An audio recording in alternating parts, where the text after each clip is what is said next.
When questioning if firearms is a real issue of violence in today's society, research has led me to find that the role of violence in cinema and interactive media can influence our minds whether we realize it or not. So today, we're going to take a quick look at television and movie violence. Then I will speak about video game violence, and then conclude with the role of media content versus our individual choices. So let's take a look at television and the movie aspect.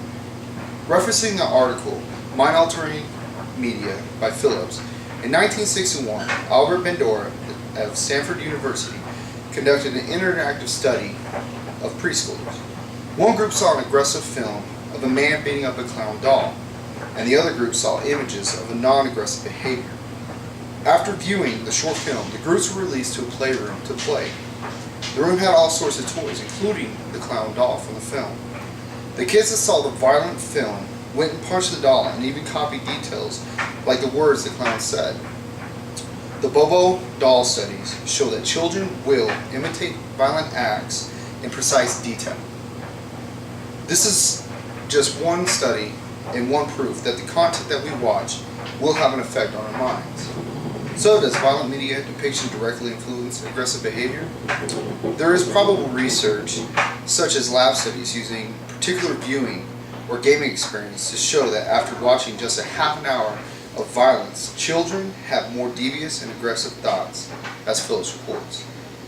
Through my findings, I have determined that video game desensitize violence and can make violent acts easier to accept. Phillips also reported on Devin Moore, an 18-year-old who was brought in for questioning about a stolen car. While being interrogated, he took a police officer's gun, killed him and 2 other officers.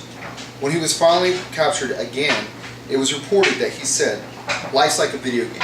You have to die sometime."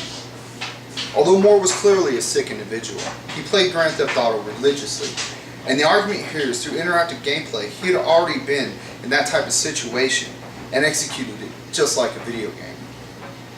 So reflect on this situation. Moore used a gun to kill 3 police officers, but the gun didn't kill the police officers. Moore did.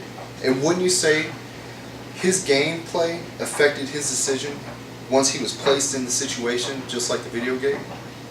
Violence sells, whether it's on TV, movies, or video games. So what is our responsibility? Let's take a look at content versus individual choices. If violent movies make us angry, maybe we shouldn't watch them. Those that have children should limit the violence that our kids watch. I know my kids are scared of monsters, so I don't let them watch the type of movies that will make them scared. Likewise, if you see that your children have aggressive behavior, then maybe they shouldn't watch violent movies or play violent video games. Our society has accepted so many different types of media on the basis of our rights as Americans, and that's good. But our parenting has changed and became more lenient. We have to take responsibility for ourselves and our children.